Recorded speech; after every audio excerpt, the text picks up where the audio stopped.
এরপরে কোরআন পাহাড়ের ব্যাপারে বলেছে ওয়াজআলনাল জিবালা আওতাদা, আমি পাহাড়গুলোরে পেরেকের মতো জমিনে ঢুকিয়ে দিয়েছি।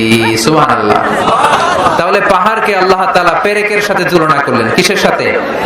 পেরেক চিনেন? সবাই চিনেন? মাতোয়াইলে আছে পেরেক?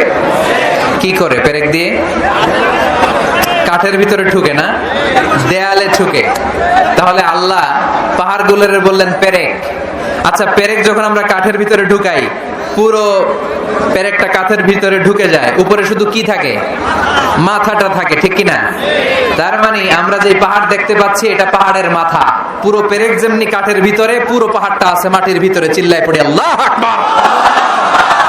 জমিনে আমরা দৃশ্যমান এই পৃথিবীতে খালি চোখে যে পাহাড় দেখতে পাই, এটা আসল পাহাড় না, এটা পাহাড়ের মাথা। যেমনি পেরেক যখন কাঠের ভিতরে ঢুকে দেই, পুরো পেরেকটা কাঠের ভিতরে ঢুকে যায় কি যায় না? পেরেক নিয়ে যখন আমি হাতুড়ি দিয়ে মারলাম, পুরো পেরেকটা কই যায়? কাঠের ভিতরে, তাই না? তার মানে খালি চোখে যে পাহাড় দেখি, এটা পেরেকের মাথা যেমনি একটু দেখা যায়, এটা পাহাড়ের মাথা। আসল পাহাড় মাটির ভেতরে, উপরে যদ্দূর দেখা যায় তার কমসে কম 10 গুণ পাহাড় মাটির ভিতরে রেখে দিয়েছে কে?